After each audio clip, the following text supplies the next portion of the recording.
Welcome to Stitching with Cindy Botts. In a previous video, we talked about making these cute little dolls. Today, I'd like to talk to you about how to make clothes for the dolls. Today, we're going to talk about mainly making a dress or a nightgown, whichever you may want to make. This little girl's dress here, the pattern that I chose almost makes it look like a nightgown, and that's okay. There's different ways to dress up your dresses to make them look a little more fancy. You could put some rickrack around the neck, around the ends of the sleeves or the bottom. You could put some lace at the bottom so it looks like a little slip or an underlay for her outfit. Then with her outfit, I did a few other things. I made her a little apron with a pocket to go with her dress, just to show some of the different things you can do. So today I thought I'd talk to you about how I came up with the pattern, some of the struggles I had with the pattern, and some of the things that I would do differently. All right, so let's talk about some of my mistakes first of all.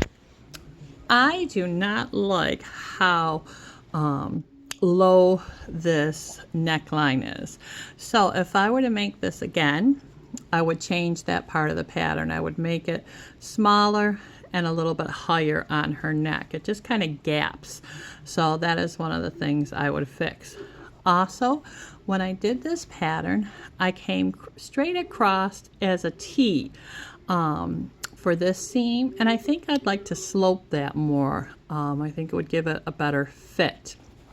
When I was doing the back of her outfit, I was going to just have it Velcroed at the top and then open at the bottom, but I didn't really like that. So here's one of the mistakes I did. I put this Velcro on the inside, which means that this piece of Velcro really should have been here. Okay, it still closes, it still works, but definitely is something to be mindful of. Remember where you want that Velcro. Simple fix, just rip that out and put it back on here. For me, I'm just going to let it go. Okay, it's fine. So one of the options we had was to make longer sleeves, and I do like a long sleeve on this. Again, like I said, just a little bit of lace I think would really dress this up and have it not look so much like a nightgown. Okay, one of the things to consider when you're making these dolls is who are you going to give it to? Is it going to be played with a very young child? If so, buttons are a concern for a choking hazard. Also, they don't have the dexterity in their fingers to take them on and off by themselves. So Velcro is a very good choice. Now, again, here she had the gapping neckline. I did not like that.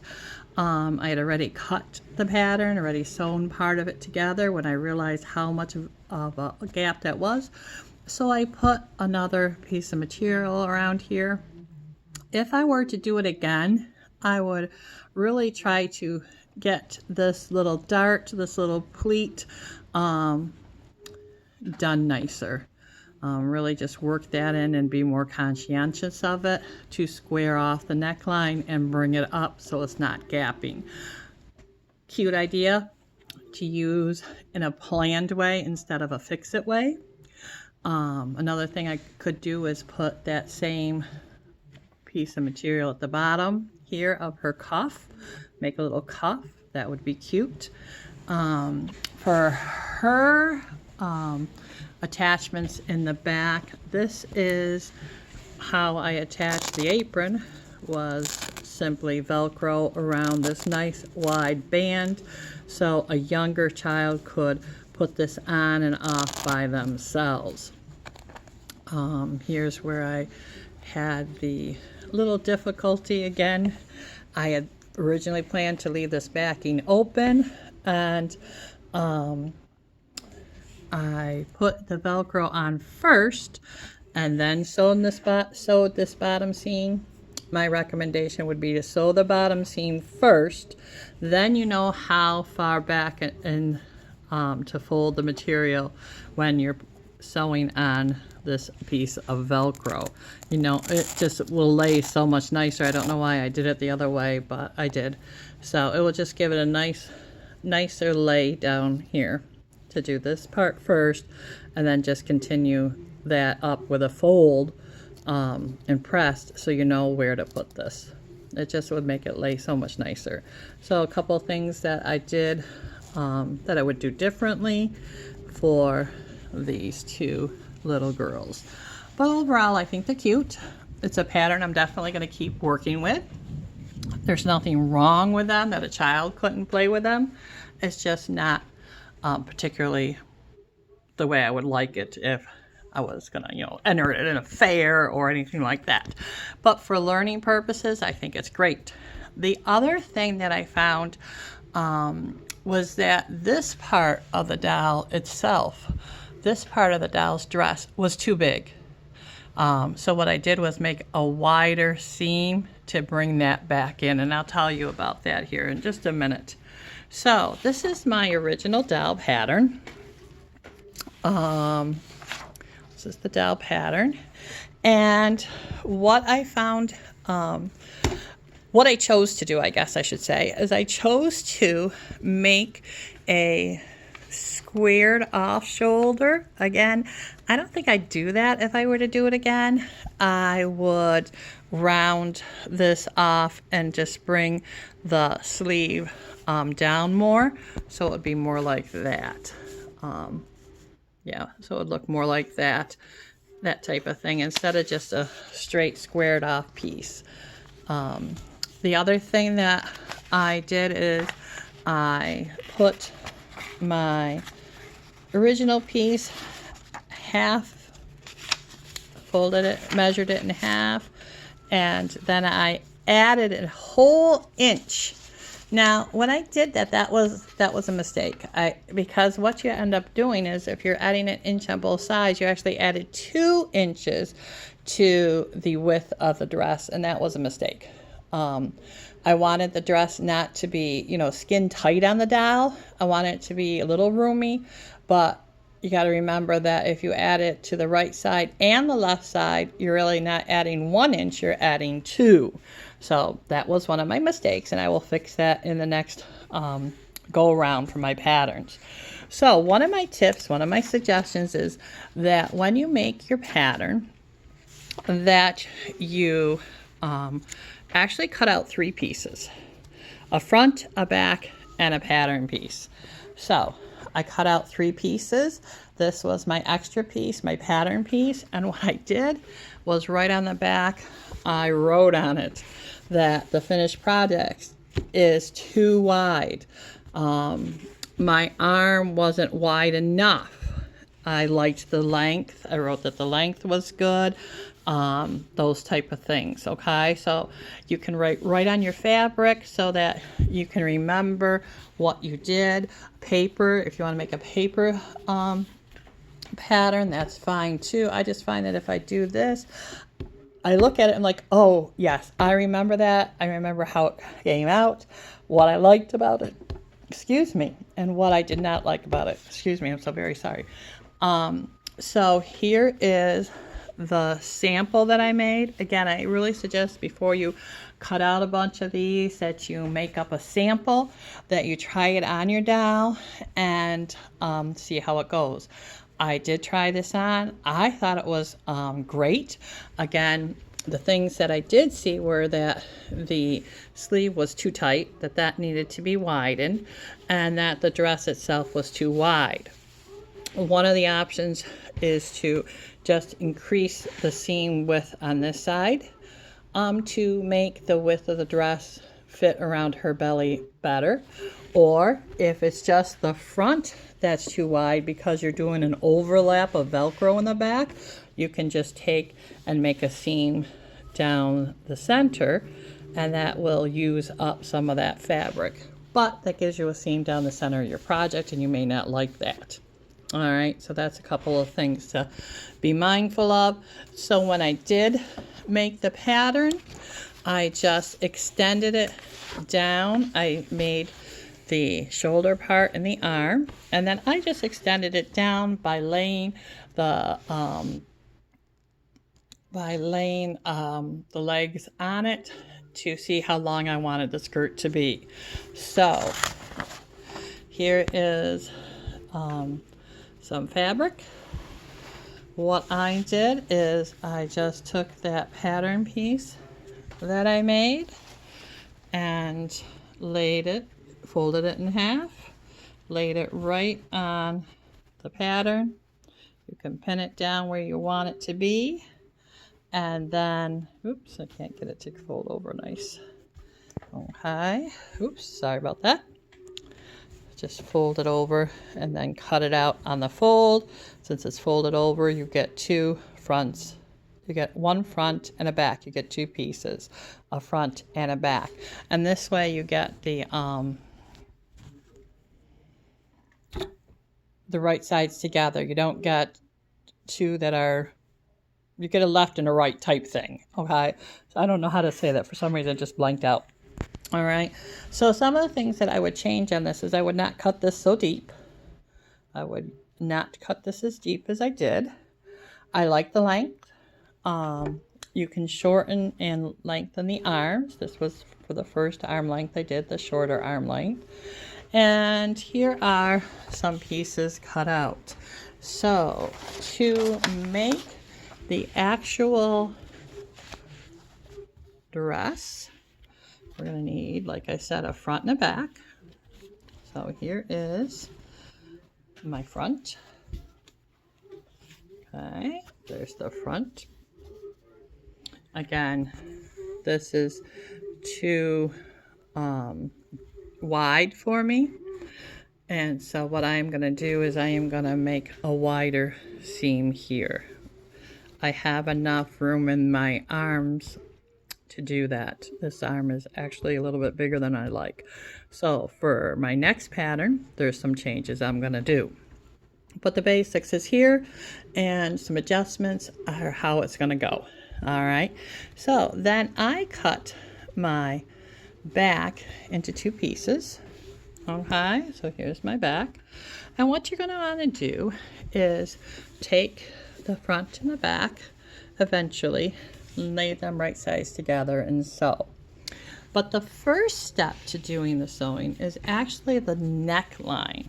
So you want to take and create this piece, just a smaller version of the top part. All right, see how it's the same? Okay, it's the same. And what you're going to want to do is you're going to lay those right sides together. This is going to be the interfacing. I'm not sure if that's the right word to use here or not, the right application for it. You're going to go ahead and you're going to sew around the neckline. So right around the neckline, all the way around, right up there. I used my 1/4 inch foot. You could use your 5/8 seam, whatever you'd like. Okay, so this is what we're talking about right here. You're folding that under, and it's going to tuck underneath. Okay, and then you're just going to top stitch it nicely down. Again, you can add lace here, some rickrack along that neckline, and this would be the stage to do that when you're doing the neckline. All right, so you're going to do that. You're going to sew it, trim it using pinking shears. That was the other thing I wanted to point out. This effect here is done with pinking shears. All right, my pinking shears are out of camera. Hang on just a second. These are a pair of pinking shears, and you can see how the blade has either a curve or a mountain peaky type thing going on. So go ahead and sew it, trim it, fold it back, and top stitch it. When you do that, you do want to do that to the neck at the front and the neck at the back. All right, then you can go ahead and sew your shoulder seams together. Again, when you do this, you want to put your right sides together and go ahead and sew your shoulder seams. After your oh my goodness, that's a tongue twister. After you do your shoulder seams, you're going to want to do the hemming of the sleeve, because if you do it at this stage, the sleeve is flat, not circular. All right, so that would look something like this. All right, your sleeve would be sewn together. Okay, so that would be sewn together, and you would just fold it back and hem it, sew it down. Okay, you're going to want to do that on both of your sleeves. Then you're going to want to take it and line it up and do the side seam. So when you do this side seam, you're going to want to start at the sleeve and just go around, and you're going to want to kind of make this a little bit of a curve. It's just going to lay nicer than if you do a pivot. So just try to come down here and do a curve. You're going to go all the way down and stop at the bottom. Then you're going to do the same thing to the other side. Again, this is the time for the hemming before you sew it into a circle. It just is a lot easier once these side seams are done to fold it back and run the hem across the whole width of the dress before you make it into a circle. Once you've got the hem done, then you're going to want to go ahead and sew this back seam together. All right, now you're going to want to leave enough of an opening so that you can drop your doll in or pull the dress over her head. All right, so after you sew these together, like so, I just grab a pin here a second. Ooh, sorry, that's not a good camera shot at all. My hand like that. Okay, so you'll have those sewn together. You're going to want to continue that seam up and just finger press down so that you have the placement for the Velcro. And remember, you want to put the Velcro such that it does a closure like this. A closure like this. Okay, so those are my tips for the making of the doll dresses. I hope you have fun. Please subscribe and like this video if you liked it, and I would appreciate that. I'm going to be working next on the pattern for a blouse or a t-shirt and some shorts and pants, maybe a skirt.